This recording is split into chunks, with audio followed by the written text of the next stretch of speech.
Hello and welcome to today's edition of Sirpeter Show. Today, let's forget about politics for a while and talk about hunger. The second Sustainable Development Goals demanded succinctly that we should achieve zero hunger for all by 2030. Unfortunately, and not surprisingly, Nigeria has been listed as one of the 20 hunger hotspots of the world in a joint report by the Food and Agriculture Organization (FAO) and the World Food Programme (WFP).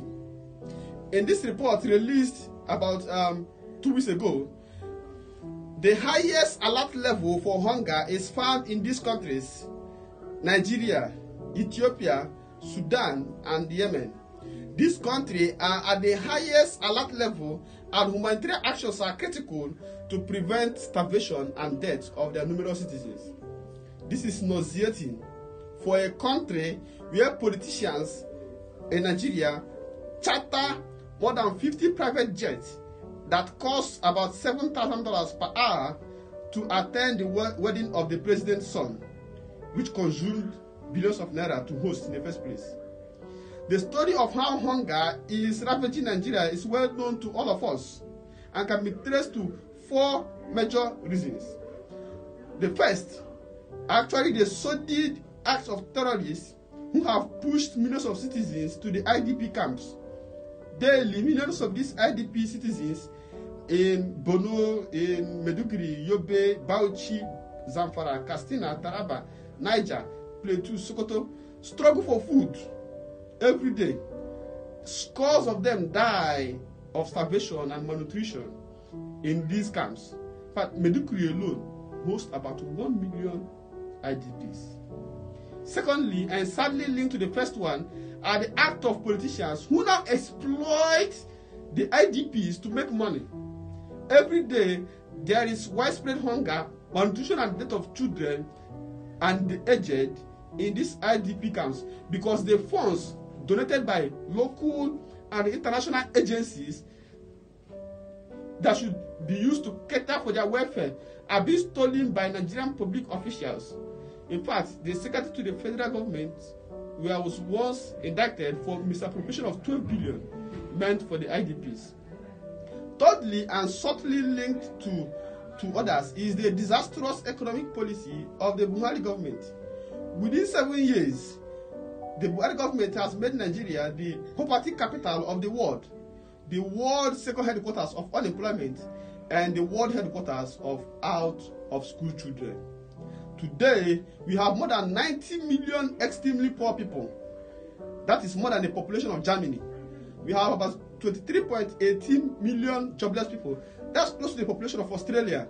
And we have 13.5 million out-of-school children. That's more than the population of about 50 countries in the whole world each. Poor people are hungry. Illiterate people are hungry because they can't find job. And jobless people, of course, they are hungry.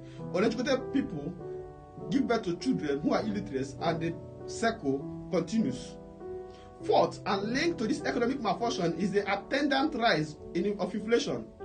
There has been an astronomical increase in the price of staple foods across Nigeria, especially since Buhari took over.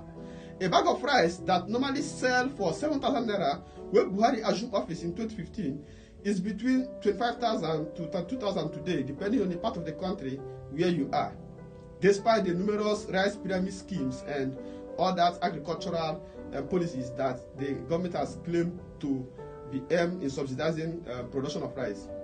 And that thing is things like kerosene, which is commonly referred to as the poor man's cooking gas, which sells for about 400 naira per liter. And we look at cooking gas, which sells for a whopping 650 to 680 per kilogram. And yet, the minimum wage of our country is 30,000 naira per month. Is this not nauseating? Is it not anti-development? Why won't we become a hunger hotspot in the world? Having failed to lift people out of poverty and to provide food for their citizens, the Buhari government should know that they are actually anti-SDG, their anti-sustainable development goals.